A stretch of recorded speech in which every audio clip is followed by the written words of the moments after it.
Pour ne rien manquer, abonnez-vous maintenant.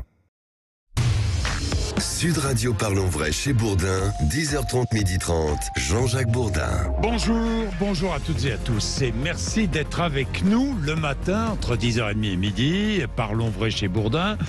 Merci, vous êtes désormais 800 000 abonnés à la chaîne Sud Radio sur YouTube, c'est un record et je voulais vous remercier d'être là de plus en plus nombreux le matin entre 10h30 et midi et demi. Vous appelez 0826 300 300, 2 heures d'information, des faits, des débats. Vous allez voir, c'est encore riche ce matin. Dans un instant, nous allons recevoir Loïc Tanzi, l'un des 2 journalistes de l'équipe qui ont révélé que Kylian Mbappé ne lèverait pas son option d'une année supplémentaire. Les dirigeants du PSG sont très en colère. Ou il prolonge, ou il part cet été, rappelle-t-il. Loïc Tanzi va tout nous dire dans un instant. Entre 11h à midi, débat sur les vacances scolaires. Sont-elles trop longues en France? Il faut réorganiser les rythmes sur l'année, explique Édouard Philippe, qui rappelle que tous les pays qui obtiennent de meilleurs résultats scolaires que la France ont moins de congés scolaires. Là, je vous attends. 0826 300 300. N'hésitez pas à vous prononcer. À 12h10 avec nous, Christian Estrosi, le maire de Nice. Nous parlerons immigration, droit d'asile, délinquance, trafic de stupéfiants. Il est vice-président aussi du parti Horizon. Il fait des propositions ce matin sur Sud Radio. Nous révélerons aussi dans quelques minutes les résultats du baromètre des addictions Ipsos massif chez les 16-30 ans. J'ai relevé un chiffre, écoutez bien, 30% des utilisateurs de scooters avouent avoir déjà regardé une série sur leur téléphone en roulant sur leur scooter. Il est 10h31, vous êtes sur Sud Radio. Dans quel monde on vit justement? Félix Mathieu, bonjour Félix. Bonjour Jean-Jacques. Après l'attaque qui a fait 6 blessés à Annecy la semaine dernière, les enquêteurs se heurtent à un suspect mutique. Non seulement il garde le silence, mais il refuse aussi de donner les codes de son téléphone. Impossible d'accéder au contenu de son iPhone pour tenter de comprendre son parcours et ses motivations. L'assaillant d'Annecy refuse de donner le code de déverrouillage. Alors lorsqu'un tel refus entrave une enquête pénale, ça constitue un délit au regard du code pénal. C'est passible de 3 ans de prison et 270 000 € d'amende. Peine encore plus lourde dans le cas où ce refus de déverrouiller a permis ou aggravé les effets du délit ou du crime. En fait, la Cour de cassation applique au smartphone un article du code pénal plus vaste sur les méthodes de déchiffrement des données cryptées.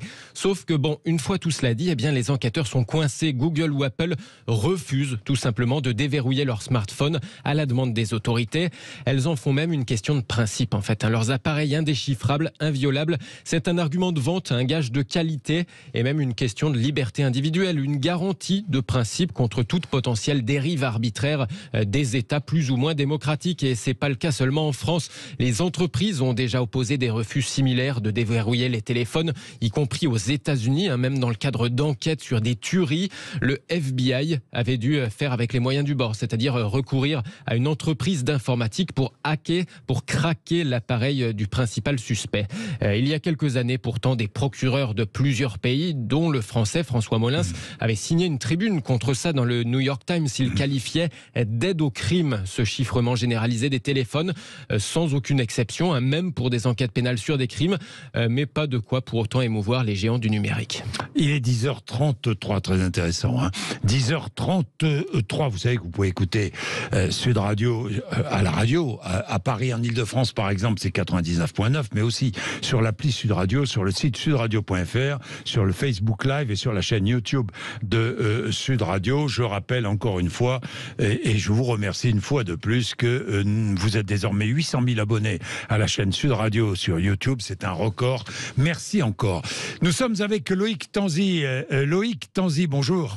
Bonjour à tous. Bonjour Loïc, ça va ? Ça va et vous? Oui, très très bien. Loïc, avec Hugo Delhomme, autre journaliste de l'équipe, vous avez réalisé un scoop, puisque vous avez révélé la lettre envoyée par Kylian Mbappé à la direction du Paris Saint-Germain. Dans cette lettre, cette lettre est parvenue. Comment ça s'est passé exactement? Racontez-nous, Loïc.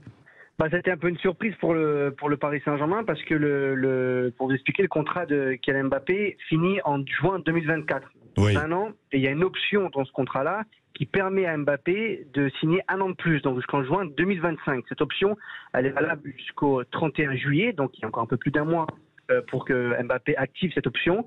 Et sauf qu'il a décidé hier d'envoyer une lettre avec ses avocats au Paris Saint-Germain pour officialiser le fait qu'il ne lèverait pas l'option donc jusqu'en 2025 et donc dire au PSG, en gros, dans un an, je suis libre, il ne me reste plus qu'un an de contrat. Donc il faut qu'on décide de ce qu'on va faire cet été ensemble. Et le PSG était surpris parce que ce qu'ils nous ont dit hier soir, c'était pourquoi envoyer une lettre début juin alors que la fin de l'option c'est le 31 juillet et surtout il n'est pas obligé d'envoyer une lettre pour annoncer qu'il ne lève pas l'option. Il peut attendre tout simplement le 1er août et dire au 1er août, voilà, j'ai décidé de ne pas lever l'option. Oui, Loïc Tanzi, vous avez évidemment, vous avez réalisé ce beau scoop, vous avez révélé cette lettre. J'imagine qu'elle n'a pas été envoyée par hasard, hein, cette lettre, Loïc. Que tous les avocats, la famille de Kylian Mbappé, tout le monde a bien réfléchi avant d'envoyer la lettre. Oui, c'est une lettre qui est signée de Kylian Mbappé, mais évidemment qu'elle a été relue par les avocats, par la famille. Puis surtout, c'est une stratégie aujourd'hui mise en place par Kylian Mbappé et son entourage pour mettre un peu la pression sur le PSG, pour dire au PSG, voilà, le mercato vient d'ouvrir, le marché des transferts en football vient tout juste d'ouvrir. On a 2 mois devant nous jusqu'à la fin du mercato, le 1er septembre, pour décider ce qu'on va faire ensemble. Soit je reste au PSG un an de plus. Par contre, vous savez que dans un an, je peux partir libre. Soit on décide de s'arrêter maintenant et le PSG peut récupérer un peu d'argent en décidant de vendre Mbappé dans les prochaines semaines. Est-ce que c'est une forme de pression mise sur les dirigeants du Paris Saint-Germain ou y a-t-il une volonté réelle de Kylian Mbappé de quitter le Paris Saint-Germain dès cet été ? Moi, je pense que c'est une forme de pression, mais c'est une forme de pression pour essayer de partir libre la saison prochaine. Oui. Il faut se rappeler que le Real Madrid, qui est un club énorme en football, essaye de faire venir Mbappé depuis qu'il est tout petit. Oui. Le but maintenant du Real Madrid, c'était de le faire venir l'année prochaine libre pour 0 € gratuitement à la fin de son contrat avec le Paris Saint-Germain. Sauf que le Real Madrid a perdu un autre grand joueur français, qui est Karim Benzema, qui est parti jouer en Arabie Saoudite. Et donc la place est libre aujourd'hui à Madrid. Donc Madrid ne peut plus attendre un an de plus. Et comme par hasard, Benzema signe en Arabie Saoudite et Mbappé décide de ne pas lever l'option officiellement, en tout cas, quelques jours plus tard. Oui, c'est vrai que la coïncidence est troublante. Hein.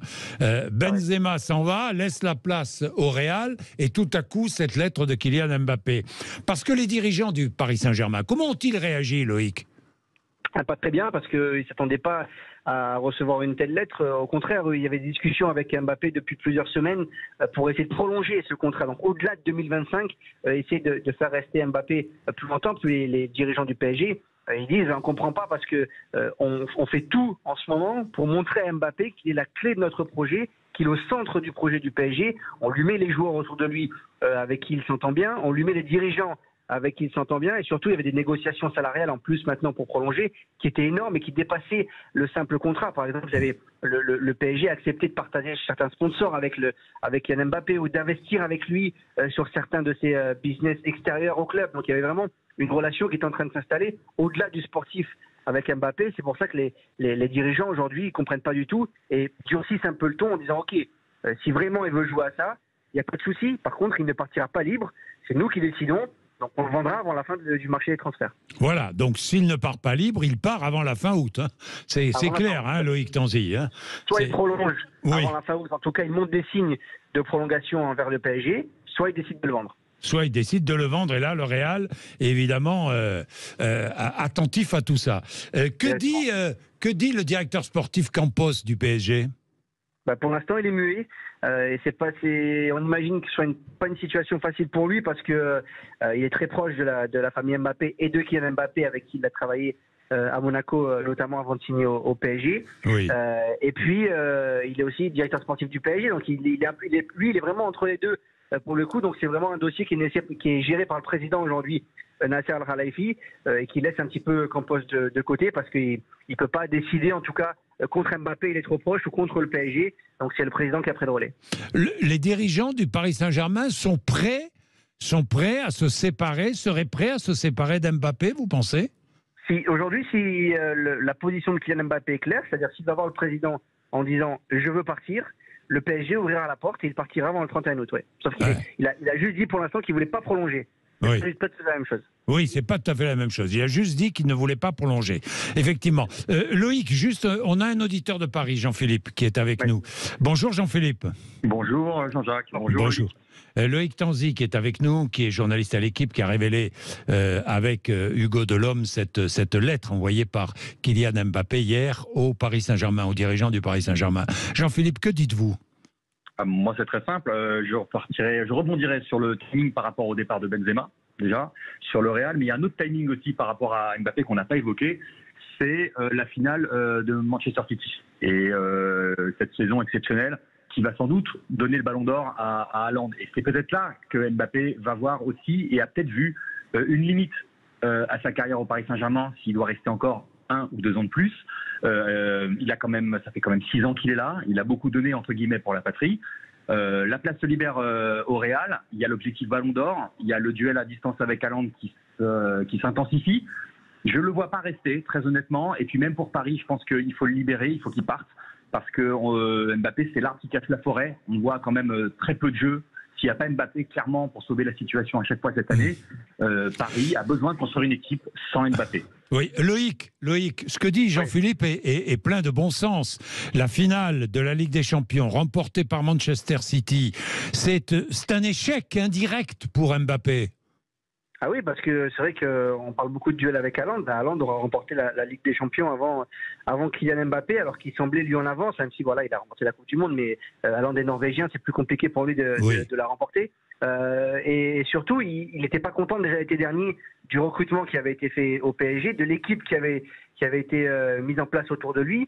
Il avait déjà menacé de partir en janvier dernier. Et là, pour l'instant, on imagine aussi que tout ce qui est en train de se passer, il n'y a toujours pas de nouveau coach au Paris Saint-Germain, les nouvelles recrues tardent à arriver, même si on est encore que début juin. Lui doit sentir en tout cas que le projet ne va pas dans le bon sens et que le PSG va encore devoir attendre plusieurs années avant de remporter la Ligue des Champions. Et donc il dit, ok, moi j'ai pas le temps d'attendre, je veux en remporter plusieurs de Ligue des Champions, je veux marquer l'histoire de foot, donc je veux plus attendre et je veux partir pour essayer de la gagner ailleurs. Bah évidemment. Merci Loïc. Avec plaisir. Merci beaucoup et à lire dans l'Équipe évidemment ce matin, il y a 2 pages qui sont consacrées à Kylian Mbappé, c'est très clair, c'est très précis et c'est très informatif. Merci beaucoup et Jean-Philippe, merci. Jean-Philippe, vous voulez ajouter quelque chose ?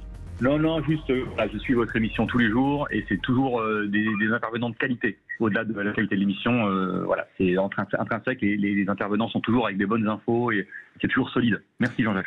Merci Jean-Philippe, ça me fait plaisir. Ça conforte ce que je dis, c'est que non seulement vous êtes de plus en plus nombreux, mais je reçois de plus en plus de messages comme celui que vient de nous donner Jean-Philippe et ça nous fait plaisir à toute l'équipe. Je ne suis pas seul dans cette opération, si je puis dire. Nous avons Joseph Ruiz qui m'accompagne et toute l'équipe technique et toute la rédaction Sud Radio qui fonctionne bien, qui progresse et j'en suis très content parce que ici il y a une vraie liberté de ton et je suis très content effectivement de recevoir des intervenants de qualité. Nous allons, puisqu'on parle d'intervenants de qualité, dans un instant nous allons parler d'un tout autre sujet. Si vous voulez réagir sur Kylian Mbappé, n'hésitez pas. A-t-il raison ou pas? Vous seriez à sa place, que feriez-vous? Vous partiriez ou pas? Dites-nous. 0826, je vous mets à l'antenne, c'est promis. 0826 300 300. Dans un instant, nous allons révéler les résultats du baromètre des addictions Ipsos pour la Massif, la grande compagnie d'assurance. Pourquoi chaque année est publié ce baromètre? Alors j'ai regardé les chiffres dans dans les addictions aux substances dangereuses. Je parle des stupéfiants, du tabac ou de l'alcool. Les 16-30 ans ne changent pas beaucoup, ça change pas beaucoup, le niveau d'addiction. En revanche, j'ai appris que 30% des utilisateurs de scooters avouent avoir déjà regardé une série sur leur téléphone en roulant. Ça me paraît assez invraisemblable, mais c'est une réalité dont nous allons parler dans 2 minutes avec notre intervenant suivant. Si vous voulez intervenir, encore une fois, 0826 300 300, merci, 10h43. Réagissez maintenant au 0826 300 300. Sud Radio Parlons Vrai chez Bourdin. Il est 10h47, merci d'être avec nous. Nous révélons ce matin, les chiffres ont été donnés à 9h. Il est 10h47, nous révélons les résultats de la 3e édition du baromètre des addictions Ipsos Massif. Les jeunes et les addictions, les jeunes de 16-30 ans, quel est leur comportement? Pour en parler, Lila Lebas, qui est responsable du pôle sociétal de la Massif, est avec nous. Bonjour Lila Lebas. Bonjour. Merci d'être avec nous. Alors, je regardais les chiffres. Je vais commencer avec le chiffre qui m'a le plus marqué.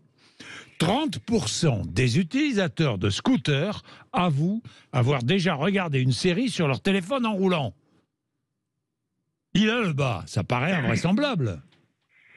Oui, tout à fait. C'est un chiffre marquant qui montre une pratique qui est durablement ancrée chez les utilisateurs et les conducteurs de scooters qui avouent avoir déjà regardé une série sur leur téléphone au volant. C'est une étude qu'on a voulu faire cette année, de faire un focus sur l'utilisation des écrans en lien avec les différents risques routiers et qui révèle des pratiques dangereuses sur la route qui sont dues à la consommation de substances, mais aussi à la consommation des écrans lors de déplacements. Et donc tout l'enjeu pour la Massif à l'issue de ce baromètre, c'est bien de développer les actions de prévention pour permettre aux jeunes de comprendre les risques de ces pratiques, les risques sur leur trajectoire, sur la capacité de réaction, sur le temps de freinage, pour pouvoir tout simplement réduire le plus possible ces pratiques qui sont effectivement dangereuses sur la route. Mais dites-moi, regarder une série en conduisant son scooter, mais aussi en conduisant une moto, en voiture ou à vélo? Oui, on a quand même 2 jeunes sur 3, donc à peu près 65%, qui avouent avoir en tout cas déjà téléphoné, participé à des réunions téléphoniques, envoyé des SMS ou regardé des films ou des séries en conduisant, que ce soit une voiture, une moto, un scooter ou encore un vélo. Donc on voit que c'est un chiffre qui est important et qui montre que c'est une pratique qui est largement répandue chez les jeunes et pour lequel justement il faut développer un discours et des actions de prévention avec eux pour faire prendre conscience que ce sont des pratiques qui sont dangereuses, qui les mettent en danger, qui mettent Bien en sûr. danger les autres sur la route et évidemment pour pouvoir réduire ces comportements. Oui, 0826 300 300. Si ça vous est arrivé, si vous le faites, dites-nous, racontez-nous. Allez-y, moi je vous mets à l'antenne, aucun problème.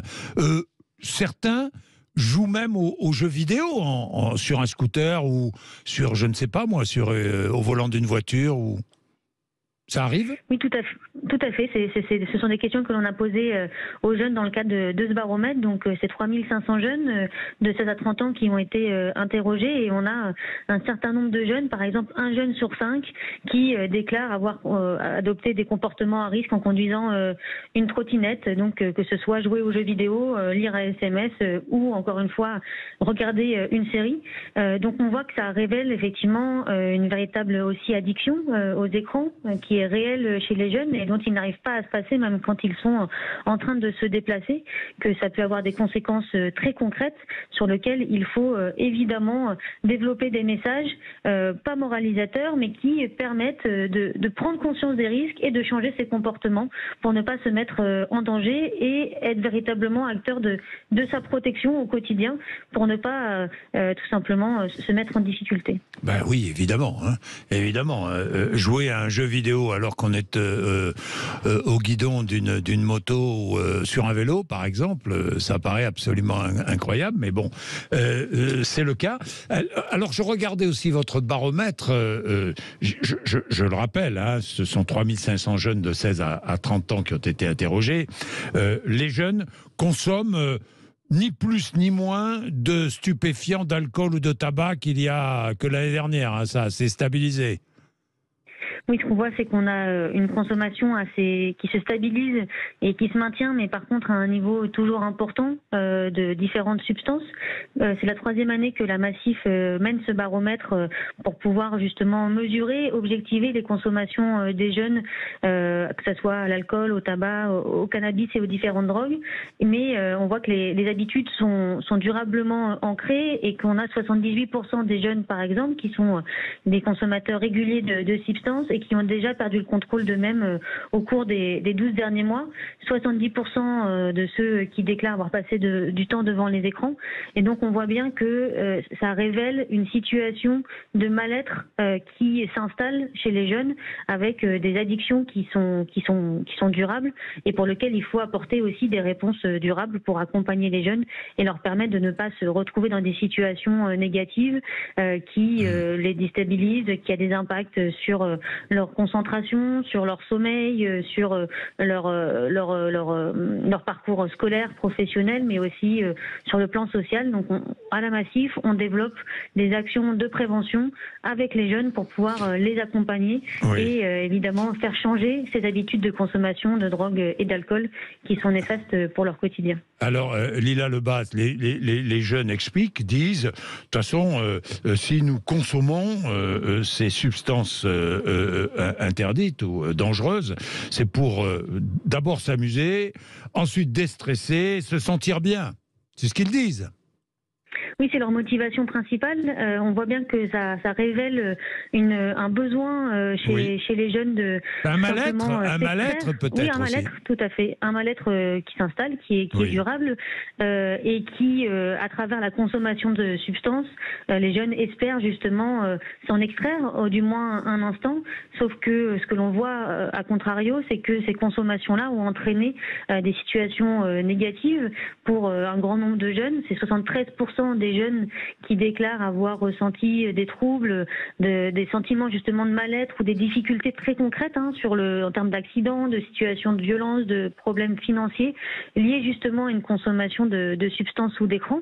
Et donc, s'ils recherchent à s'amuser et à se sentir bien, les conséquences réelles sont bien négatives sur leur quotidien. Et donc, tout l'enjeu, c'est de prendre conscience que ce n'est pas la solution, que cela entraîne des conséquences très concrètes et non souhaitable sur son quotidien et justement de pouvoir faire changer ses habitudes pour trouver des nouveaux outils, des nouveaux moyens de s'amuser, de se déstresser et de se sentir bien sans consommer ces drogues, ces alcools ou alors avoir cette addiction aux écrans qui, elle, entraîne des conséquences négatives. Oui, un utilisateur d'écran sur 5, parmi ces jeunes, déclare s'être mis en situation de danger sur la voie publique. Donc c'est 1 sur 5, c'est énorme. Hein ?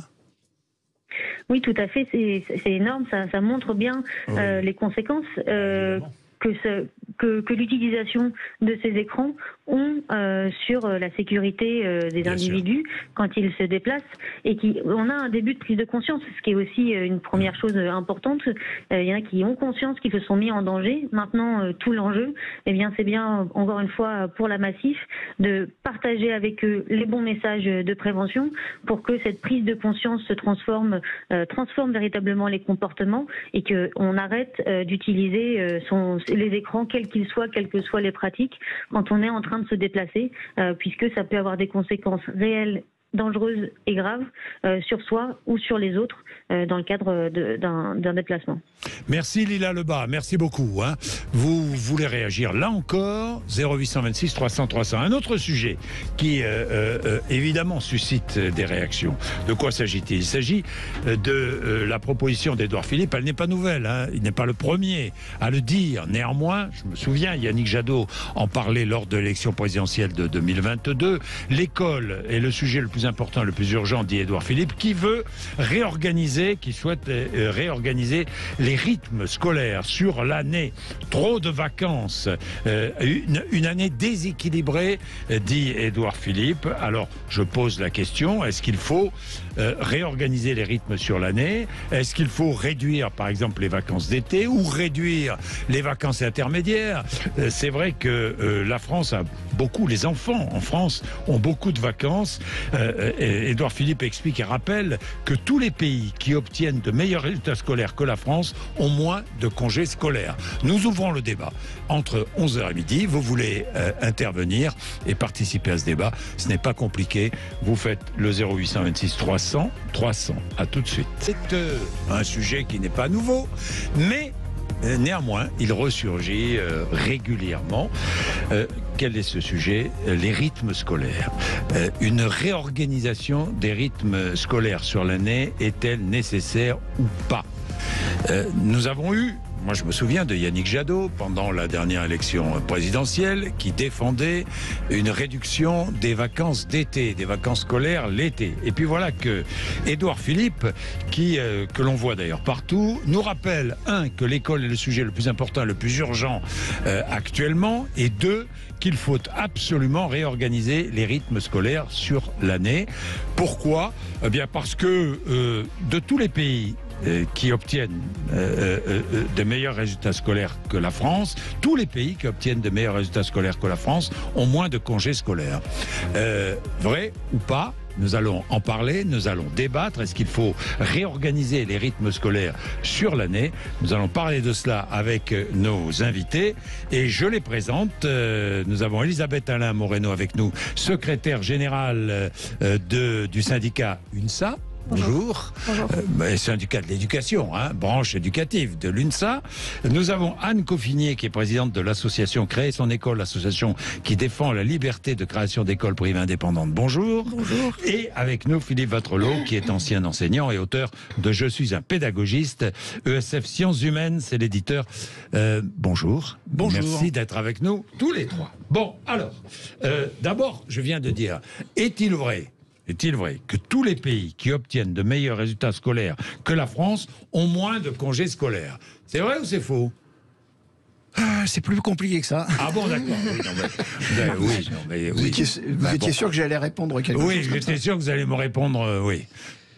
Comment c'est plus compliqué? On peut mesurer quand même, non? Alors, ça se mesure... D'abord, on mesure que nous ne sommes pas très brillants dans les classements internationaux, sur les résultats. Sur les résultats scolaires, malheureusement, oui. Là, on est d'accord. Oui. Bon. Et on y reviendra peut-être, mais je pense que Édouard Philippe a dû lire une note récente de la DEP. Alors, la DEP, c'est la Direction d'évaluation de la prospective et de la performance, qui est un service du ministère de l'Éducation qui, récemment, en avril dernier, a sorti une petite note d'information de 4 pages qui montre que, durant l'été, les écarts entre les élèves s'accroissent. Oui, les écarts d'apprentissage. Attendez, mais là vous ne répondez pas à ma question. Si, mais je voudrais simplement vous dire, puisque on a les résultats régulièrement de les évaluations des élèves dans de très nombreux pays. Bon, nous sommes mal classés. Tout le monde en convient autour de la table. Nous sommes mal classés. Est-ce que les pays qui sont mieux classés que nous ont des rythmes scolaires différents, ont moins de congés scolaires? Oui ou non? Ça, c'est vérifiable. Non. Non ? Non, le lien n'est pas aussi avéré que ça. Il n'y a pas de lien de causalité. Anne Coffinier ? Je suis assez d'accord avec Philippe Vattrelot, c'est-à-dire qu'en fait, c'est multicausal. Aujourd'hui, la France est très mal classée, la situation de l'école est quand même assez désastreuse, et c'est multicausal. Alors on peut arriver avec une cause et dire c'est à cause de ça que ça ne marche pas. Non, c'est peut-être pas à cause de ça, mais est-ce une réalité ? Non. Par contre, ce qui me paraît une réalité, c'est que la préoccupation essentielle en matière de choix des rythmes scolaires, ce n'est pas le bien de l'enfant. Et depuis longtemps. Si on regarde l'histoire, en fait, de la manière... C'est quoi ? C'est le bien des enseignants et le bien des parents ? Non, au début, ça a été beaucoup des considérations économiques, il fallait pouvoir faire les vendanges. Ou le bien des touristes. Ensuite, ça a été le bien des touristes des entreprises de tourisme. Ça a été dans les années 80 jusqu'à 2000, c'était essentiellement ça. Et puis ensuite, on est arrivé avec des considérations de chronobiologie, si j'ai envie de dire, franchement un peu trissautin. Évidemment que globalement, le matin, on est plus concentré. Il n'y a quand même pas besoin de faire des études infinies pour se rendre compte que le matin, on est plus concentré. Donc, tout ça pour dire que, pour moi, s'il y a un sujet, c'est l'intérêt de l'enfant qui doit passer d'avant. C'est pas l'effet garderie pour les parents, c'est pas l'effet tourisme pour les vendeurs de séjours de ski ou de ce qu'on veut. C'est d'abord l'enfant. Bon, ça, on est bien d'accord. Alors, Elisabeth Alain Moreno, que dites-vous ? Alors, je partage effectivement ce qui vient d'être dit par Philippe Wattrelos et la collègue donc Anne Coffinier. Il y a effectivement des mesures qui sont, vous l'avez dit, c'est les mesures à la fois sur les temps scolaires qui sont différents. Ça, c'est quelque chose qu'on peut, de façon très objective, comparer entre différents pays. On a également aussi la possibilité de mesurer les niveaux de nos élèves, je vais le dire comme ça, avec les évaluations, bien que et toute évaluation est à chaque fois discutable du qu'est-ce qu'elle évalue. Et pourquoi elle évalue et qu'est-ce qu'on y regarde. Enfin, tout le monde relève les mauvais résultats des enfants. Mais en on France. est d'accord. Après, de faire un lien direct, il y en a forcément. Par contre, il ne peut pas être le seul. Et ce serait en plus faire ce lien-là. Ce serait apporter une réponse simple à un problème beaucoup plus complexe. Par contre, effectivement, nous avons quand même, ces dernières années, des élèves qui ont des journées de plus en plus lourdes et là, du coup, je fais le lien avec le raccourcissement des congés d'été parce qu'on ne peut pas poser la question du raccourcissement des congés d'été de façon isolée. C'est bien l'organisation du temps de l'enfant et pas que de l'élève. Sur l'année qui est à poser sur la journée, sur la semaine et sur l'élève. Et on a effectivement, moi en tant qu'enseignante, je le note, des élèves qui ont des journées et des semaines très fatigantes. Et je ne vois pas comment on ne peut pas exclure qu'une fatigue importante, des pressions aussi parce qu'il y a aussi des emplois du temps qui sont complexes et multiples, ça n'a pas d'impact sur les résultats. Par contre, il y a quand même des élèves, de nombreux élèves, qui réussissent les parcours, donc on ne peut pas, malgré un rythme du temps qui n'est pas forcément idéal en France. Il y a toujours des élèves qui réussiront, tout à fait. Heureusement. Oui, mais c'est à regarder. Du coup, c'est à regarder. Attendez, heureusement. Mais bien attendez, je voudrais quand même donner un autre élément. Nombre d'heures de cours par an en primaire. En France, on est à 864 heures, je crois, ou entre 860 et 900. Bon, moyenne des pays de l'OCDE, 800 heures. Et puis, même autre chose, même un peu moins. Autre chose, 140 jours d'école. Tout à fait. En France, OCDE, entre 180 et 200 jours. Ça veut dire quoi? Ça veut dire qu'on a moins de jours d'école, mais on a plus d'horaires de cours. Ça veut dire que tout est concentré sur moins de jours. Ça veut dire que l'élève est pressuré. Vous ça avez veut dire parfaitement résumé l'équation. C'est ça l'équation, non? La question est bien celle-là, c'est-à-dire qu'on est face à une école qui est extrêmement dense. Et encore une fois, là, je vais encore enfourcher mes chevaux de bataille classiques, mais ça montre bien que qu'on le prenne par n'importe quel bout, là ici c'est celui des vacances scolaires, les questions d'école, c'est des questions systémiques. Vous tirez la ficelle, il y a tout le reste qui vient. C'est sûr. C'est-à-dire que si vous posez uniquement le problème de la durée des vacances scolaires et vous en faites un lien de causalité unique, comme ça a été dit par les personnes qui sont à côté de moi, on s'en sortira pas. Même l'OCDE le dit. Elle dit, alors j'ai retrouvé l'extrait, l'aménagement des rythmes scolaires est un levier d'action. Voilà, merci Philippe Wattrelos. Faut toujours parler devant le micro parce que sinon... Les performances éducatives d'un pays. Merci. Donc, ça, c'est OK. Mais alors, après, il y a quoi?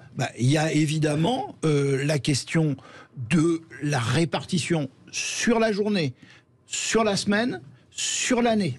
Mais attendez. Il y a aussi une autre question, c'est pourquoi faire? C'est-à-dire la question de la pédagogie. Est-ce que ça veut dire, excusez-moi de la vulgarité, qu'il va falloir rester plus de temps le cul sur une chaise pour ingurgiter des connaissances sans cesse plus nombreuses? Vous avez raison, c'est le problème. C'est le problème majeur, peut-être. Je ne sais pas si nous sommes tous d'accord autour de la table. Le problème majeur, c'est la longueur des journées d'école pour les enfants, et notamment en primaire, à l'école élémentaire.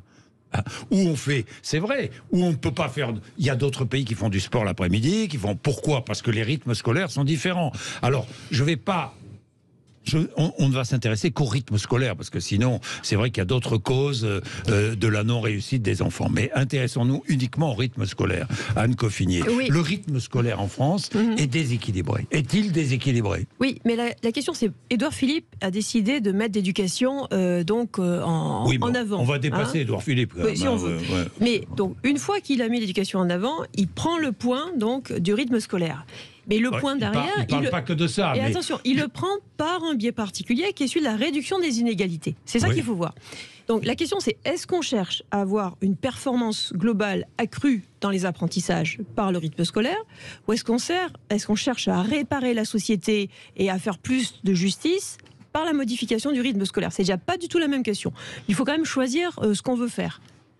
Et ensuite, il y a la question de l'articulation entre la famille et l'école.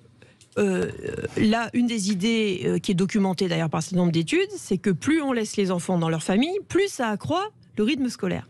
Et alors c'est là que c'est étonnant, parce que plus on a une école qui dysfonctionne, évidemment, et plus la famille va avoir un effet de différenciation des résultats, évidemment.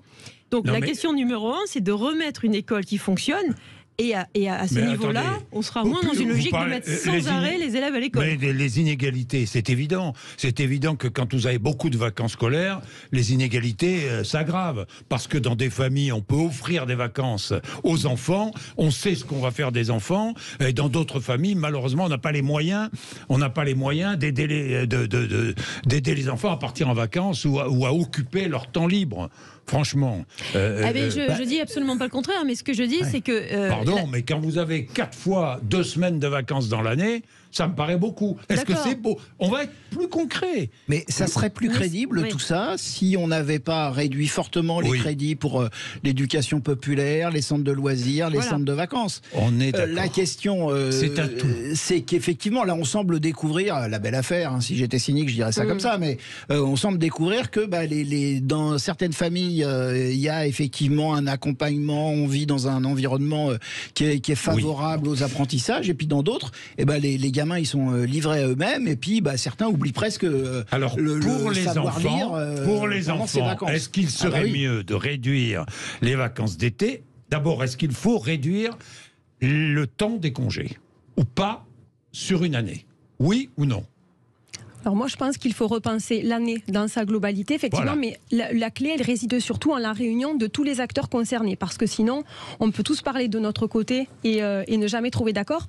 Après, vous avez raison, Jean-Jacques Bourdin, quand vous dites qu'il ne faut pas focaliser sur Édouard Philippe, et j'ai quand même envie de dire qu'il y a quelques années, il avait quand même la possibilité de mettre l'école au centre, ce qu'il n'a pas fait avec son gouvernement. Non, mais attendez, je ne défends pas Édouard Philippe. Bien sûr, mais je m'appuie sur ce qu'il a dit pour voir le débat. Ce que je veux dire, c'est que l'objet des vacances d'été est à chaque fois utilisé par les politiques pour un programme dans le cadre d'une campagne, et que nous, ce qu'on dit en tant que professionnels de l'éducation nationale, en tout cas à l'UNSA, c'est qu'il faut que les politiques cessent d'utiliser l'école comme objet. Ça, je suis d'accord avec vous. Parce que...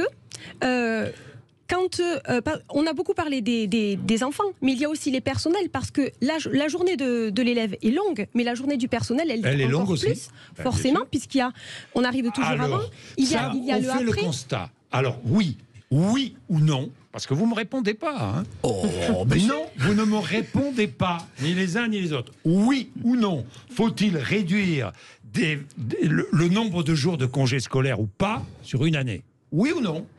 Moi, je suis pour, comme ça a été dit par d'autres, repenser totalement les rythmes scolaires sur l'ensemble de l'année. Bon, est-ce qu'il faut réduire le nombre de jours de congés?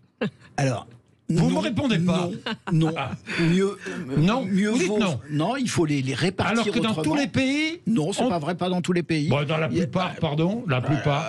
J'ai la plupart. Si on prend, si on regarde, donc les pays où Non, mais là vous me parlez que des vacances d'été. Moi, je vous parle sur l'année. Ah oui, évidemment. Sur l'année, je vous dis sur l'année. Est-ce qu'il faut réduire le nombre de jours de congés ou pas sur l'année? Je partage que là, c'est mieux les répartir avant de penser à les réduire. Ça, c'est une certitude. Mais comment les mieux répartir? C'est-à-dire qu'il y a 2 mois, l'été, et 4 fois 2 et 4 fois. Alors comment? Je vais justement vous illustrer la situation et les limites que ça peut avoir.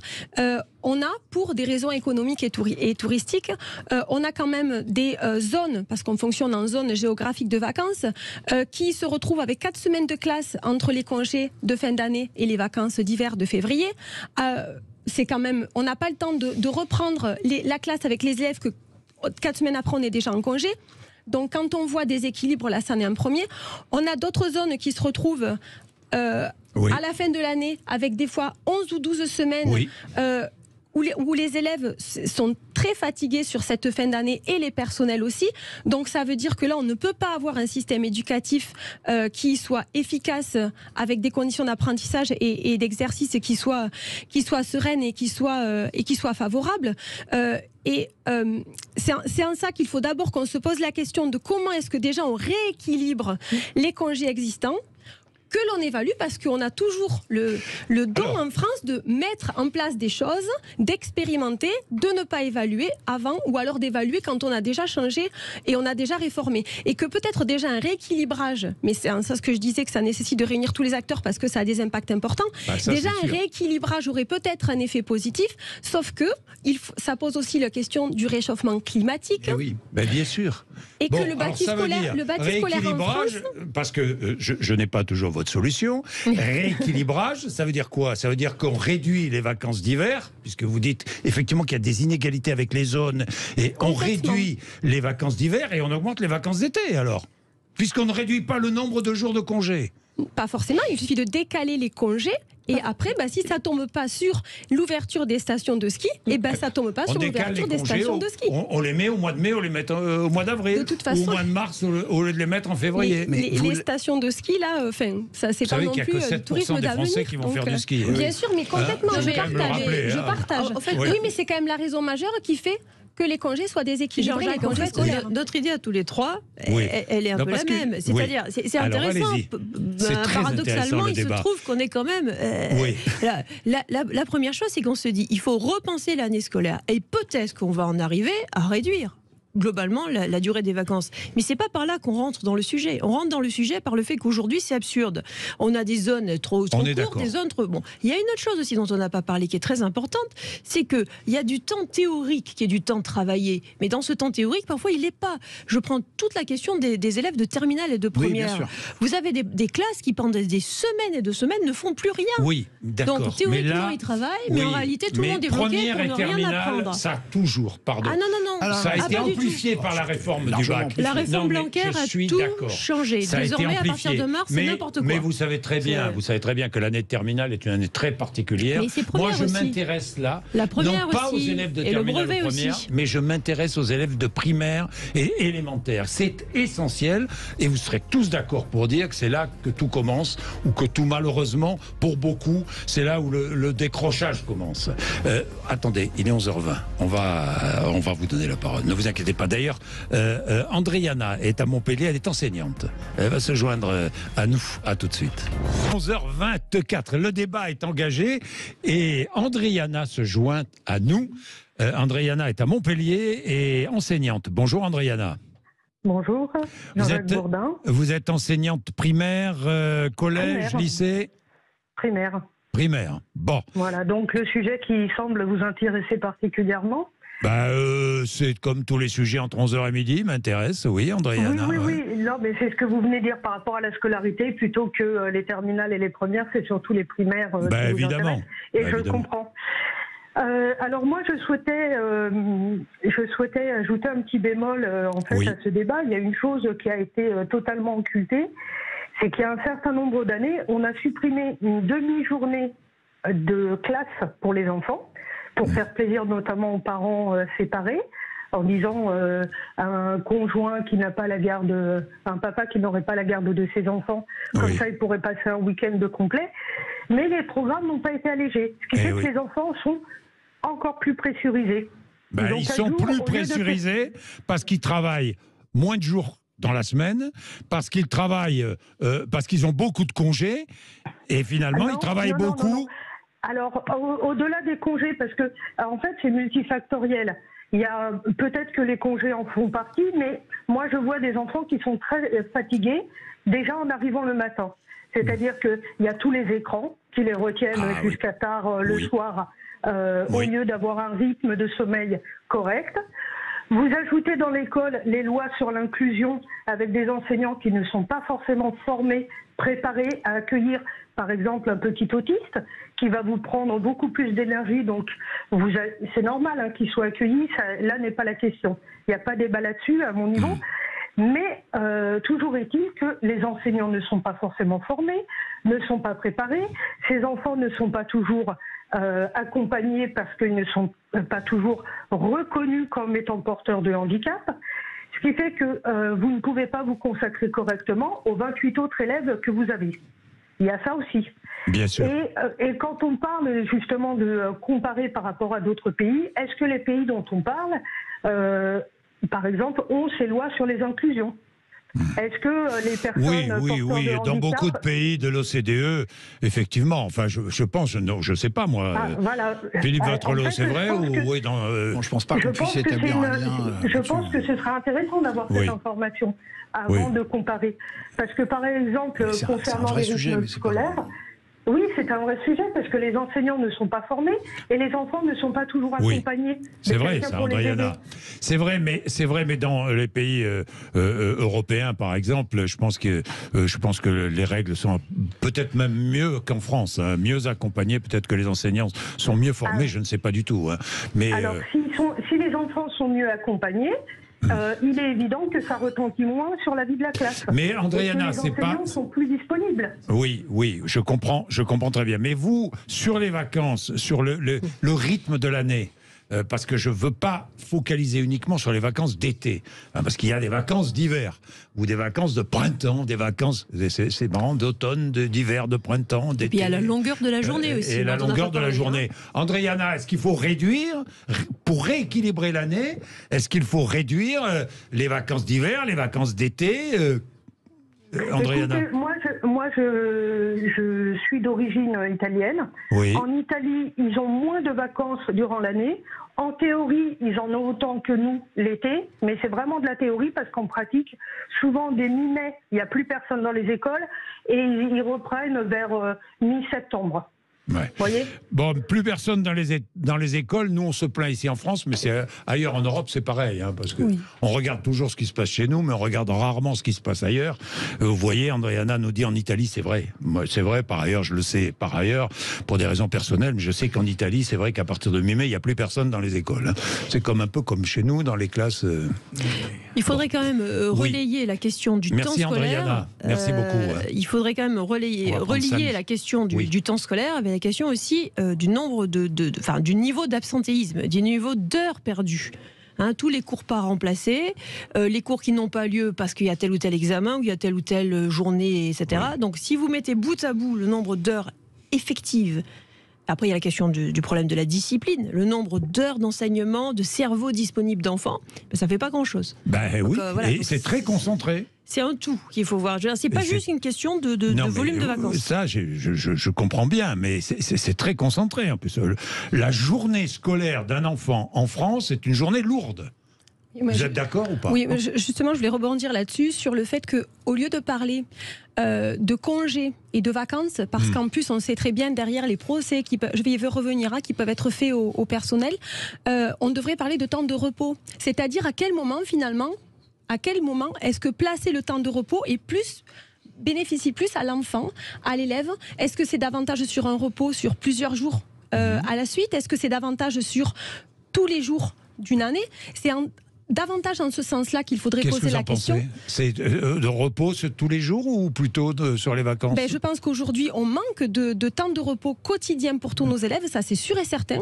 Et ça ne veut pas dire pour autant, parce qu'il ne faut pas ignorer que les parents travaillant ne pourront pas de toute façon amener les enfants plus tard ou les récupérer plus tôt, mais c'est en ça que je disais que tous les acteurs sont concernés, parce que ça veut dire accueillir les enfants après les journées de cours sur des activités qui sont qui mobilisent beaucoup moins et qui fatiguent moins, mais sur des ouvertures culturelles et sportives qui rendraient un peu plus d'égalité aussi, d'égalité de droit entre les élèves. Plus de repos. On ne va pas alléger les programmes scolaires, on est bien d'accord. Pourquoi pas ? C'est une question qu'on peut se poser. Avec les résultats que nous obtenons, vous voulez encore alléger les programmes scolaires ? Je ne pense pas que ça soit forcément en faisant plus. Mieux vaut moins, mais mieux, comme disait le camarade Vladimir Ilitch. C'est pas forcément un lien là aussi direct à faire. Et je reviens sur le repos parce que on a évoqué effectivement, vous l'avez évoqué Jean-Jacques Bourdin, le raccourcissement éventuel des 2 semaines. Est-ce que 2 semaines c'est pas trop ? Il ne faut pas oublier qu'il y a le temps de l'enfant, mais il y a aussi le temps du personnel, et que si on veut avoir des personnels en capacité d'accueillir nos élèves pendant 2 semaines, que ce soit les congés de printemps, de congés d'hiver, les personnels, ils n'ont pas 2 semaines de repos. C'est ce qui leur permet aussi de faire un point sur ce qu'ils viennent de finir et de préparer la suite. Ça, j'imagine bien. C'est pour ça que je parle de temps de repos. Mais bon, dans d'autres pays, le personnel est mieux payé, ça c'est certain. Nous sommes d'accord. Est mieux payé, ça c'est certain.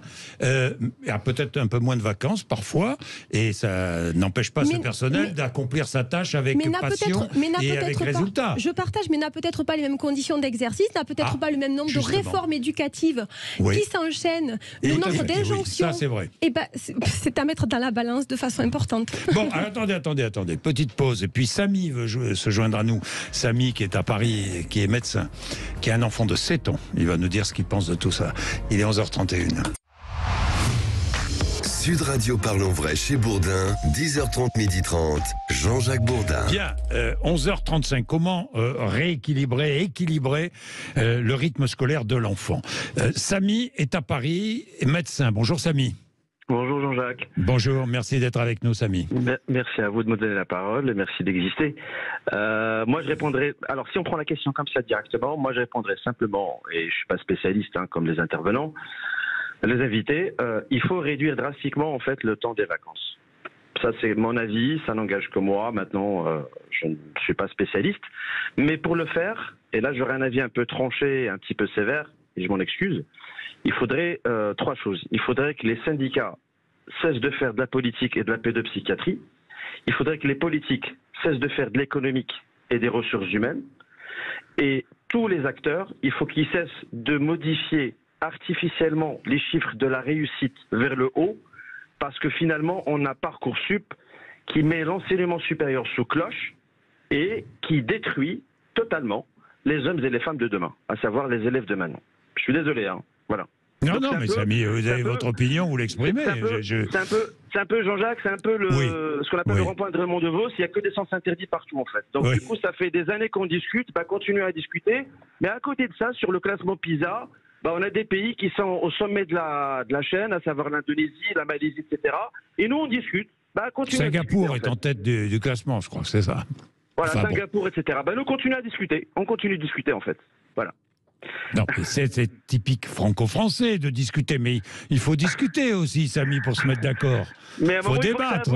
Il faut que ça aboutisse, mais là, ça n'aboutit pas. Et en fait, on a finalement des politiques qui, chaque année, changent de programme en fonction de l'orientation politique. Oui, donc, finalement, on a un grand laboratoire dont les cobayes sont, en fait, les élèves, simplement. Et ils sont pris en otage. Entre les syndicats qui veulent une rémunération décente, et je les comprends, entre un politique qui cherche en fait à avoir des enseignants au rabais, et à côté de ça, au milieu de tout ça, personne ne s'y retrouve.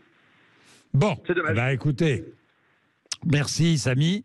Merci. Bon, alors, vous les syndicats. Mais que proposez-vous ? En étant interpellé par Samy, je vais répondre et réagir. Juste rappeler à Samy que avant de... Alors, moi, je ne suis... Mon métier n'est pas syndicaliste et mon métier n'est pas de faire de la politique. Je suis enseignante. Et c'est bien à ce titre que je m'exprime également aujourd'hui. Et je pense quand même que toute organisation syndicale, en tout cas dans l'éducation nationale, sait s'appuyer parce qu'elle ne se croit pas experte, loin de là, que ce soit de la chronobiologie de l'enfant ou d'autres politiques éducatives, elle s'appuie tout simplement, comme l'a indiqué Philippe Vattrelot en début, sur des études, sur des statistiques, sur des analyses. Donc on s'appuie sur des choses qui sont quand même travaillées, qui sont poussées par des professionnels, et malgré cet appui-là, on n'est pas entendu par nos politiques.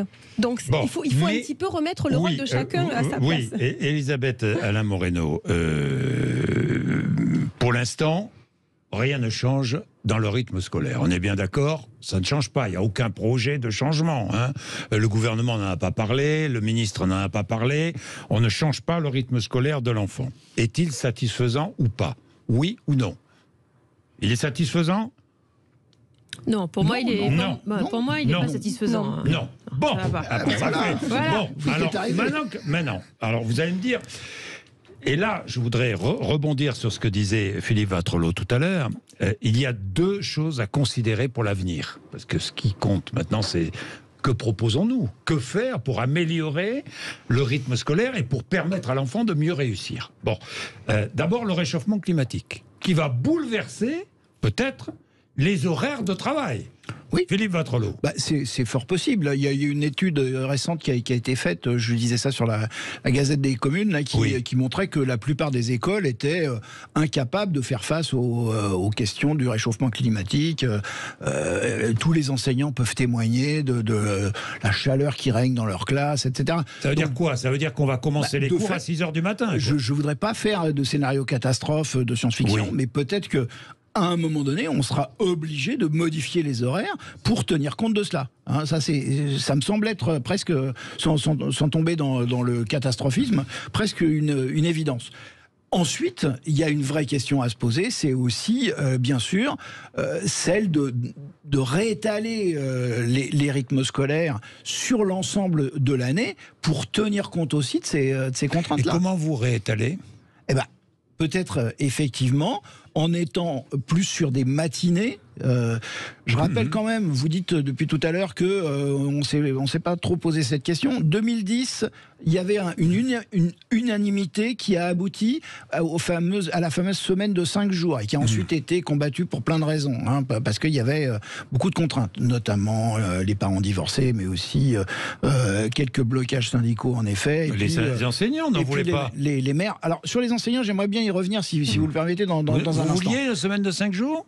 Non, c'était pas eux. C'était pas eux, en tout cas. D'autres syndicats. D'autres syndicats. Non, mais puisqu'on parle des syndicats, juste une chose. Moi, je discerne quand même dans les propos d'Édouard Philippe, sans être parano, un petit peu de prof bashing. Hein, c'est-à-dire, quand même, tout ça, c'est le blocage des enseignants qui veulent préserver leurs vacances. Moi, j'ai envie de dire que tout ça, c'est à prendre en considération de manière globale. Qu'est-ce qui est en jeu depuis le début de l'année? C'est la pseudo-revalorisation des enseignants. Et d'une certaine manière, dans ce deal avec les enseignants, les vacances, la longueur des vacances, ça reste un des derniers avantages. Oui, mais ce qui m'intéresse, je pense aux enfants. Je termine juste, les si enseignants... vous permettez. Non, j'aimerais aller au bout de ma phrase, si vous le permettez. Dans ce contexte-là, si on avait vraiment revalorisé les enseignants, par exemple, une des différences entre Jadot et Philippe, c'est quoi? C'est que Jadot, lui, disait il faut revaloriser les enseignants, il faut créer des postes. On n'entend pas ça chez Philippe. Si on a un deal global, alors là, peut-être que la question des vacances scolaires et des congés des enseignants serait peut-être un petit peu mieux perçue. Mais là, je crains que ça ne se transforme en prof bashing. Mais pourquoi est-ce qu'on ne commence pas la réflexion à partir du bien-être de l'enfant et de la réussite de l'enfant? Pourquoi est-ce qu'on est toujours sur un entonnoir renversé en France? On peut partir de ça, mais il y a malheureusement d'autres contraintes. Le principe de base, c'est quoi? C'est faire réussir nos enfants. Oui. Bon. Tous les enfants. On est bien d'accord. Tous les enfants.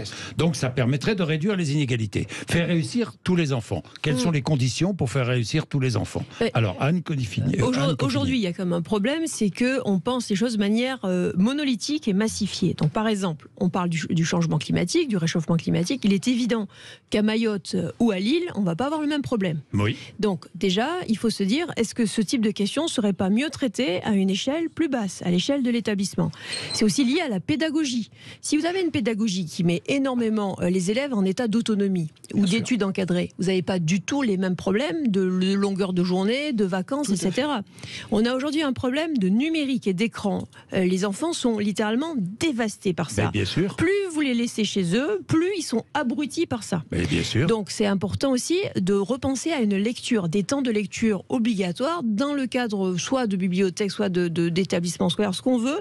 Il faut absolument se battre pour la lecture. Il y a peut-être une autre possibilité, c'est donner plus d'autonomie aux établissements scolaires. Ça c'est un autre débat. Une évidence. Alors là, c'est un autre débat. On ne va pas entrer dans ce débat parce que là...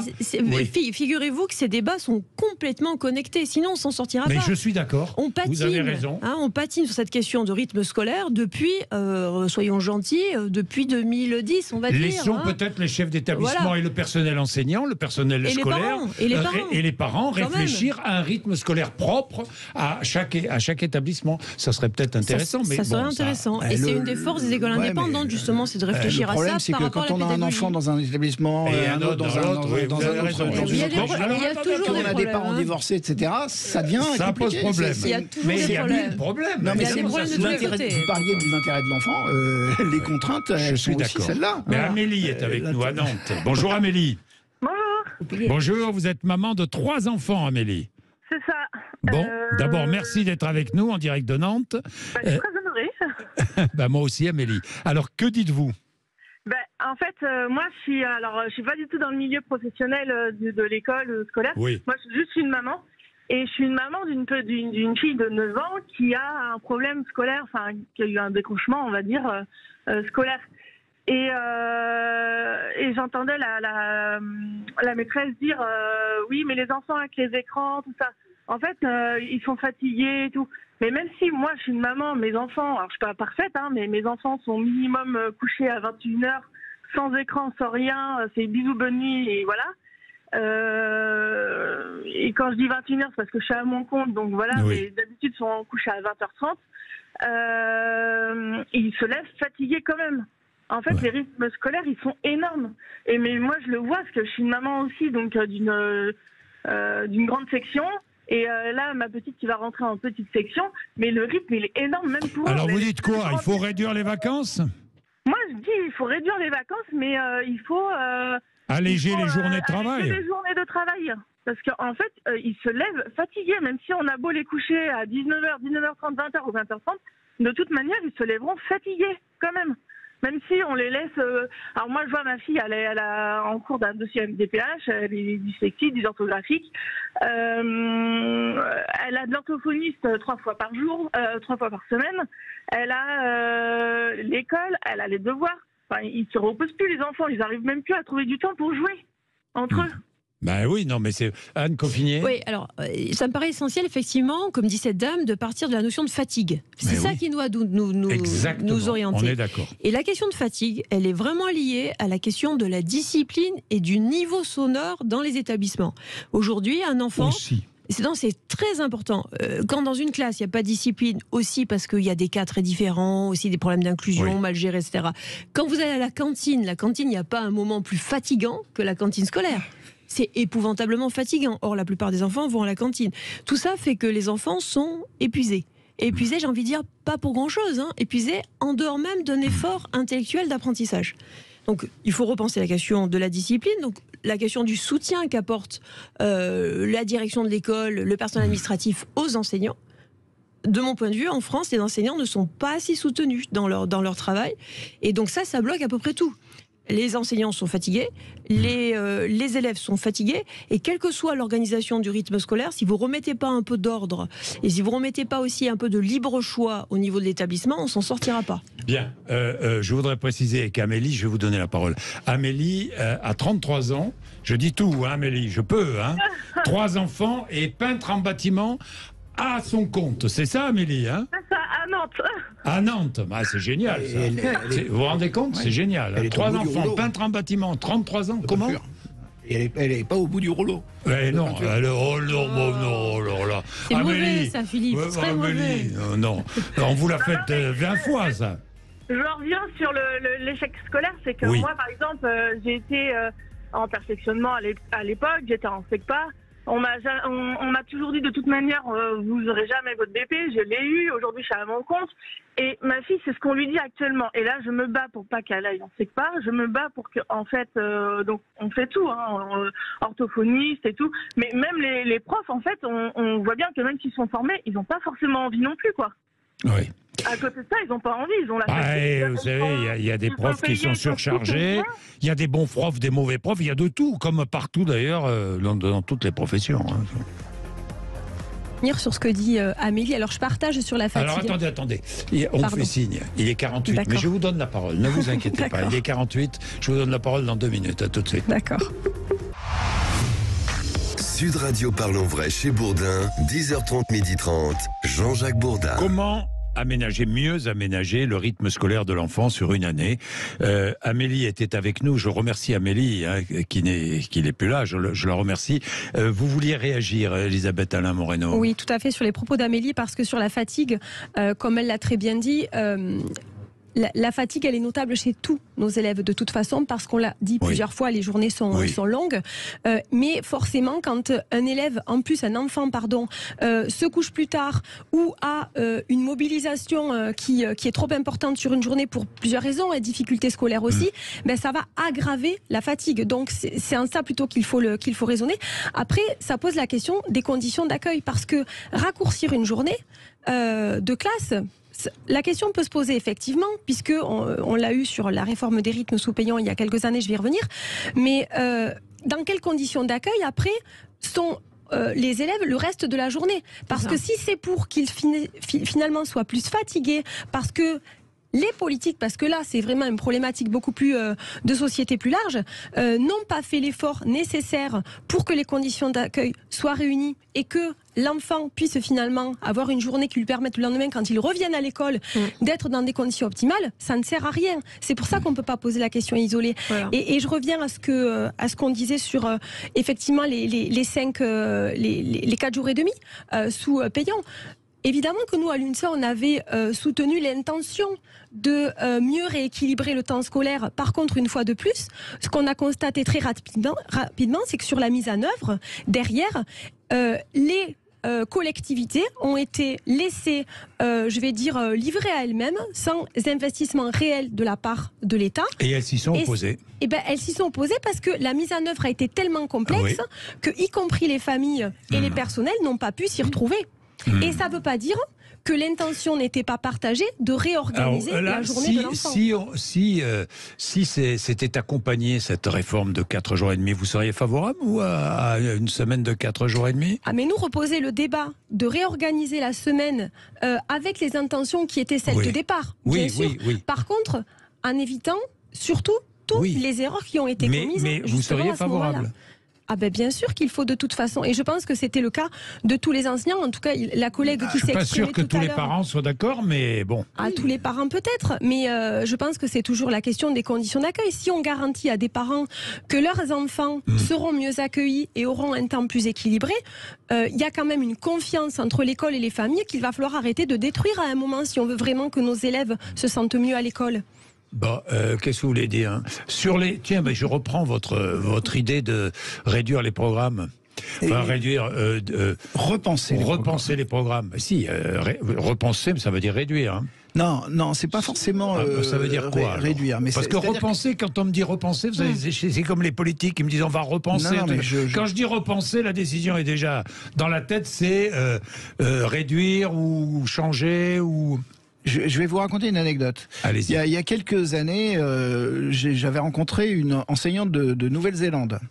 Et elle sort de son sac une petite brochure toute petite. Et elle me dit, vous voyez ça, c'est l'ensemble des programmes de la scolarité obligatoire en Nouvelle-Zélande. Je vous laisse imaginer ce que serait le même document pour la France, c'est-à-dire quelque chose qui devrait faire la taille d'un homme, je sais pas, bon bref. Les plus beaux programmes, c'est ceux de 1882 en France. Et donc, en fait, ce que je veux dire par là, c'est quoi? L'idéal serait quoi alors? Si on donnait des objectifs généraux plus clairs, et qu'on laisse plus d'autonomie, je vais faire plaisir à ma voisine, aux enseignants, et pas forcément à des chefs d'établissement managers, aux enseignants pour mener à bien tout cela, ça s'appelle, alors dans le jargon, ça s'appelle une logique curriculaire. Ça veut dire simplement qu'on n'est pas dans la description de l'ensemble des procédures, on foule un peu la paix aux enseignants, pour leur permettre d'être plus efficaces. Et on les considère vraiment comme des experts de leur discipline.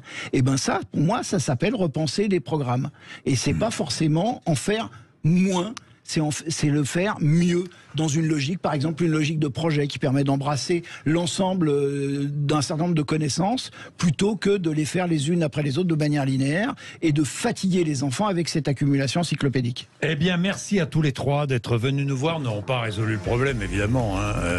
Mais on a posé la question. On a posé la question, mais c'est bien de poser les questions et au moins de réfléchir à cette question, parce que c'est une question majeure qui reviendra ou pas. Nous verrons bien dans le débat politique. 11h56. 6. Merci d'être venu. Merci à toutes celles et ceux qui ont appelé 0826 300 300. Il est 11h56. Sud Radio. Merci d'être avec nous, 10h30, midi et demi, des invités, des faits. Vous le savez, avant l'opinion, des faits, j'ai des questions à poser à notre prochain invité, Christian Estrosi, maire de Nice, président de la métropole Nice-Côte d'Azur et vice-président du parti Horizon. Nous allons parler immigration, nous allons parler d'Édouard Philippe, mais nous allons parler immigration, projet de loi asile et immigration. Est-il suffisant aux yeux de Christian Estrosi? Est-ce que le gouvernement, est-ce qu'il faut composer une majorité Renaissance LR? Est-ce que la majorité et les LR doivent gouverner, travailler ensemble? Nous allons parler de cela. Et nous allons entrer dans les problèmes d'immigration et entrer dans les problèmes de trafic de stupéfiants, puisque, évidemment, comme maire de Nice, Christian Estrosi est confronté, comme beaucoup d'autres maires. Allez, il est 12h06. Si vous voulez poser des questions, 0826 300 300, à tout de suite. Sud Radio Parlons Vrai chez Bourdin, 10h30, 12h30, Jean-Jacques Bourdin. Il est 12h10, nous recevons Christian Estrosi, j'en suis très heureux, maire de Nice, président de la métropole Nice-Côte d'Azur et vice-président du parti Horizon. Christian Estrosi, bonjour. Bonjour. Merci d'être avec nous. Vous savez que l'émission s'appelle Parlons Vrai, vous me connaissez, j'ai des questions précises. La première est très simple. On va parler d'immigration, c'est l'un des sujets majeurs. Pas le seul, mais l'un des sujets majeurs de cette époque, de notre époque, de ce printemps. Alors, le ministre de l'Intérieur a présenté en mars un projet de loi asile et immigration. Est-ce qu'il est, vous le soutenez, ce projet, j'imagine, mais est-il suffisant à vos yeux? Bon, d'abord, le gouvernement décide. Oui. Je ne sais pas si c'était la priorité. Oui. On est en pleine crise économique, l'inflation, les taux d'intérêt, les coûts des matières premières. Vous pensez qu'on est en crise économique? Je pense quand même. Que le fait que nous ayons des taux d'intérêt extrêmement élevés, je vois quand même la situation du pouvoir d'achat des Français et surtout des classes moyennes inférieures et des petits revenus. Crise économique pour ceux qui n'arrivent pas à boucler leur fin de mois. Dans un supermarché, comme il m'arrive d'y aller pour écouter mes concitoyens quand ils remplissent leur caddie, je vois des gens qui souffrent quand même. Bon, voilà, et c'est une réalité sur les produits de première consommation, etc. Je vois, vous savez, quand on doit absolument restreindre ses dépenses, la seule variable d'ajustement qui vous reste, c'est la nourriture. C'est terrible, mais c'est comme ça. Quand on a payé le loyer, quand on a payé les études des enfants, quand on a payé la traite de la voiture, quand on a payé le plein d'essence, il vous reste quoi comme variable d'ajustement? Réduire la consommation en nourriture. Et je vous le dis, nous sommes dans une période où je vois des situations difficiles, tant et si bien que je suis en train d'organiser à Nice le même service que celui que je propose pour les cantines scolaires, pour mes seniors en situation d'isolement et de faible revenu, c'est-à-dire que comme le mercredi nous ne servons pas dans les écoles, le samedi nous ne servons pas dans les écoles, j'ai une centrale de restauration scolaire que je gère en régie directe, je suis le chef cuistot, etc. 28 000 repas. Eh bien, nous proposons pour des gens qui n'ont même plus les moyens d'avoir un lien social, de sortir, d'aller à une table de restaurant, une table nappée, pour le coût de ce qu'on sert à des élèves avec une entrée, un plat, un dessert de grande qualité, avec des circuits courts, des produits locaux, avec des oligo-éléments, des vitamines, etc. Combien de personnes âgées et démunies? Nous avons près de 30 000 personnes recensées au Centre communal d'action sociale. Voilà, je le cite en exemple, puisque quand on parle de priorité du moment... Voilà, c'est la priorité. C'est pour moi la priorité. Bon, deuxième priorité, donc, à part, j'oublie la guerre en Ukraine... Il y a un débat qui est ouvert par le gouvernement sur l'immigration, puisqu'il a choisi d'ouvrir ce débat, et il n'a pas tort, c'est pas un débat qui est nouveau. Non. Et lorsque l'on sait que sur les 20 dernières années, sur 9% de progression de notre démocratie dans cette augmentation de la démocratie, de la démographie. Je m'excuse. 9% de progression de la démographie sur les 20 dernières années en France. 53% viennent de l'immigration. Donc forcément, il y a aussi un enjeu démographique qui n'est pas neutre, et c'est un sujet qu'il faut savoir regarder avec beaucoup de lucidité. Voilà pourquoi le débat sur l'immigration, pour moi, mérite mieux que des postures. Bon, mieux que des postures. Donc, on va être dans le concret. Est-ce que ce que vous avez lu, parce qu'il n'est pas définitif, mais du projet de loi du gouvernement, asile et immigration, vous paraît suffisant? Les mesures vous paraissent-elles suffisantes? Mais vous savez, soit on estime qu'elles sont insuffisantes et on polémique sur leur insuffisance, soit on dit j'invite le gouvernement à ce qu'on regarde s'il y a des choses qui peuvent être proposables par les uns et les autres. Il y a une majorité relative, tout ce qui peut être fait pour qu'à un moment il y ait une majorité absolue qui fasse adopter des mesures qui nous permettent de répondre à de vrais problèmes. Il faut être lucide, il y en a, et on va en parler. C'est une bonne chose. Ceci étant, je dis au gouvernement, il y a de très bonnes choses dans le texte Darmanin. Je pense à tout l'aspect des devoirs des étrangers, à la simplification et à l'accélération des procédures, à l'éloignement des étrangers délinquants. C'est un tronc commun qu'on ne peut pas contester quand même. Et s'il n'y a pas d'accord sur d'autres mesures qui sont proposés, moi je dis au gouvernement, ne perdez pas de temps, faites discuter ce texte, vous avez une majorité relative, ceux qui le rejetteront, qu'ils viennent de droite ou de gauche, porteront la responsabilité que ces mesures-là ne soient pas Vous demandez au gouvernement aujourd'hui d'accélérer et de porter ce texte à l'Assemblée nationale. On a traîné en longueur le débat sur les retraites. Est-ce qu'on va traîner en longueur sur ce débat alors qu'il faut parler de souveraineté, alors qu'il faut parler de réindustrialisation, alors qu'il faut parler de pouvoir d'achat? Donc je dis, on nous dit maintenant l'automne. Bon, naturellement, donnons-nous quelques semaines de discussion avec des propositions qui peuvent venir des LR, avec Édouard Philippe, dont je suis le vice-président, nous en faisons un certain nombre, et aussi avec un groupe de maires que j'anime, nous en faisons pour démontrer que ça n'est pas qu'une affaire régalienne, c'est une affaire qui peut parfaitement se partager entre l'État et les collectivités territoriales. Donc vous demandez au gouvernement d'accélérer dans la mise au débat de ce projet de loi asile et immigration. Édouard Philippe dénonce les non-dits. Alors je vais prendre quelques exemples. Ça va être très très clair. Restreindre le droit d'asile, oui ou non? Mais bien sûr qu'il faut le restreindre. Aujourd'hui, le droit d'asile est accordé très largement à des gens dont il n'est pas démontré qu'ils sont victimes à la fois de torture, de dictature, alors comment le restreindre ? De conditions qui aillent radicalement à l'encontre des droits de l'homme. Mais d'un autre côté, nous ne devons pas remettre en cause le principe fondamental du droit d'asile lui-même, parce que nous sommes le pays des droits de l'homme aussi, et à cet égard.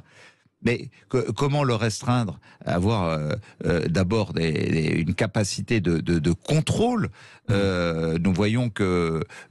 Examen des demandes d'asile dans les consulats français ou ambassades à l'étranger, c'est ce que dit le Rassemblement national. Non, oui, mais ça, c'est pas ce que dit Édouard Philippe du tout. Non, je sais. Parce que moi, je vous pose une question. Mais naturellement, dans ce débat que j'apprécie toujours avec vous, cher Jean-Jacques Bourdin, on peut pas verser des larmes de crocodile sur les femmes afghanes qui sont aujourd'hui victimes des pires des atrocités, vous le savez, et en même temps leur dire, bon, écoutez, si vous n'allez pas faire la queue devant un consulat ou une ambassade en Afghanistan, où vous remplirez des papiers, puis vous retournerez chez vous, puis dans 15 jours vous reviendrez, on vous dira si vous pouvez être admise ou pas, vous imaginez bien la suite. Donc on voit bien que ce débat est totalement irréaliste de la part de tous ceux qui le proposent. Bon, par contre, se présenter à nos frontières en apportant la démonstration qu'on vient d'un pays, d'une zone où on a été une véritable victime de discrimination, de génocide et des horreurs que malheureusement nous voyons un peu partout sur la planète, ça mérite effectivement qu'on puisse vraiment passer au tri les choses. Et en même temps, je le dis très clairement, il faut apporter la part d'humanité. Moi, je pense surtout au visa. Oui. Où je trouve qu'il y a des abus sur des visas où nous manquons de contrôle après les avoir accordés. Vous me conduisez à l'une des propositions d'Édouard Philippe qui dit qu'il faut remettre en cause l'accord conclu en 1968 avec l'Algérie. Et je le rappelle, qui donne aux citoyens algériens un statut dérogatoire aux règles d'admission dans notre pays. Hein. C'est-à-dire que les Algériens sont des privilégiés, quoi. Disons clairement les choses. Est-ce qu'il faut remettre en cause ce statut absolument? Mais nous avons passé des accords il y a plus de 50 ans maintenant. Oui. Bon. Nous en avions passé, je vous le rappelle aussi, avec la Côte d'Ivoire, avec le Sénégal, et puis on y a mis un terme à un moment, et en parfait accord avec ces pays, et sans aucun problème, avec lesquels nous entretenons d'ailleurs de très bonnes relations. Quand on voit que chaque fois que nous identifions un ressortissant algérien délinquant, qu'on veut le renvoyer dans son pays, ou quand on voit qu'on délivre une obligation de quitter le territoire français et de le renvoyer dans son pays, et que les Algériens, le gouvernement algérien ne veut pas refuse de respecter ces accords de 68, ça mérite une remise en cause et une remise à plat de tout ça. Bon, j'ai deux questions précises. L'AME, faut-il durcir les conditions d'accès à l'AME? C'est ce que demandent les LR, les Républicains. Oui, c'est un débat qui mérite d'être ouvert, qui s'est d'ailleurs passé... Vous pensez qu'il faut l'ouvrir? Vous êtes d'accord avec Gérald Darmanin? Je suis d'accord sur le fait qu'il faille ouvrir naturellement. Vous avez quelqu'un qui est victime du pire des accidents. Jamais un hôpital français ne refusera de le prendre en charge et de le soigner. Mais quelqu'un qui délibérément choisit la France pour participer à des prises en charge extrêmement coûteuses et qui nous amène à avoir des factures qui dépassent 1,2 milliard d'euros par an avec l'aide médicale d'État. Eh bien, je dis qu'il faut reconsidérer les conditions d'attribution de l'aide médicale d'État.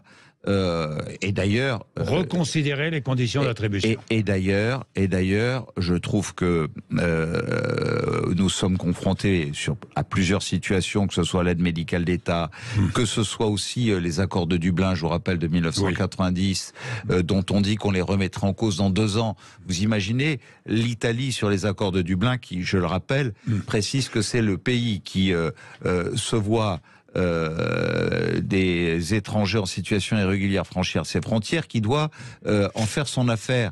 On ne va pas attendre 2 ans, là où les Italiens risquent d'avoir un afflux d'ici la fin de l'année de 200 000 étrangers qui débarquent à Rome. Puisque vous parlez des Italiens... Donc ça doit se traiter de manière européenne. Et européenne. Alors justement, il y a un accord dont personne n'a parlé, c'est dommage, c'est l'accord passé avec la Tunisie, parce qu'on est en train, l'Union européenne, c'est Ursula von der Leyen, avec Giorgia Meloni et Mark Rutte, le Premier ministre néerlandais, qui ont passé cet accord. C'est très intéressant pour faire de la Tunisie contre de l'argent européen, une sorte de hub, une sorte d'endroit où on bloque les réfugiés aux frontières de l'Europe, puisque la Tunisie, c'est les frontières de l'Europe. Mais la Tunisie est un pays ami, comme bien d'autres d'ailleurs sur le sud de la Méditerranée.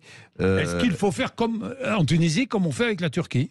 Mais je pense qu'aujourd'hui, qu'il faut apporter une aide au développement, à la croissance. La Tunisie est en difficulté.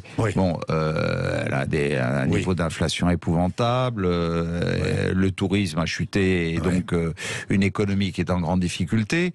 Et en même temps, c'est par c'est à travers la Tunisie que viennent des zones subsahariennes des gens qui traversent et qui, naturellement, comme des malheureux, se jettent dans la première embarcation et se retrouvent en boat people débarquant sur les côtes italiennes. Nous devons, à l'échelle européenne, d'abord avoir un contrôle du rivage sud qui soit mieux structuré, mais en même temps passer des accords avec ces pays pour les aider à contenir aussi une immigration qui peut leur poser des difficultés eux-mêmes. Bien sûr. Alors, vous demandez à ce que les maires puissent suspendre les mariages blancs, contrôler l'effectivité des études, vérifier les conditions de ressources avant le regroupement familial. Ce sont des demandes précises.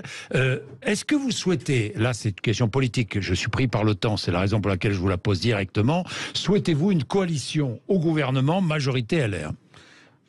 Je souhaite tout simplement qu'on dégage une majorité intelligente. Donc, gouverner avec les LR, pourquoi pas ? Mais pourquoi pas, vous savez très bien que c'est ma famille d'origine et que au fond de moi-même, je reste gaulliste, je reste RPR, je reste UMP, je reste LR versus Sarkozy ou Juppé. Bon, aujourd'hui, on ne peut pas considérer que c'est exactement de cet héritage dont il s'agit, mais en remettant un peu de sagesse dans tout ça, à un moment, on peut trouver une forme de coalition qui garantisse une majorité de réformes dont a besoin notre pays. On ne va pas rester dans la situation. Vous demandez au président de la République de réfléchir à cette coalition. Mais je crois que le président y réfléchit. Je demande aussi au LR d'y réfléchir, d'ailleurs. Chacun doit prendre sa part de responsabilité, faire un petit bout de chemin l'un vers l'autre. Je suis de ceux qui considèrent, avec Horizon, Édouard Philippe et tous ceux qui nous entourent, qui pour beaucoup viennent ou des LR ou du centre droit, de considérer, et nous le considérons, que ce qui est notre ancienne famille a vocation à un moment à ce que nous travaillions ensemble dans l'intérêt commun et l'intérêt général de notre pays, là où nous ne sommes plus en mesure de réformer.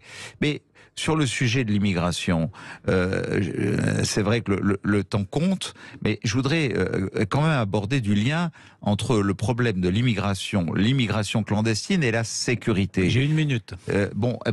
Regardez par exemple le trafic de drogue, qui dans toutes les grandes métropoles de France est devenu un sujet extrêmement prégnant en matière de violence. C'est monté en puissance ces 2 dernières années de manière considérable. Donc le lien délinquance-criminalité. Et il se trouve par exemple dans ce domaine que les grands caïds, par exemple sur les 2 derniers mois, tous ceux qui ont été interpellés dans certains points de deal que je connais, pour 60% étaient des étrangers en situation clandestine, donc 40% des mineurs en situation clandestine. C'est-à-dire à l'abri de tout pour les caïds qui, eux, sont à l'abri et à l'écart. Voilà pourquoi je souhaite qu'il y ait une véritable réflexion d'engager sur ce sujet, notamment de taper le consommateur, qui, quelque part, est celui qui fait vivre la filière.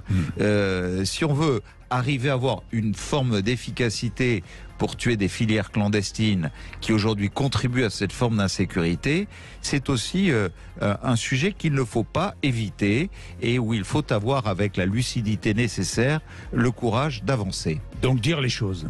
Il faut dire les choses. Merci Christian Estrosi d'être venu nous voir. Il est 12h28. André Berkoff.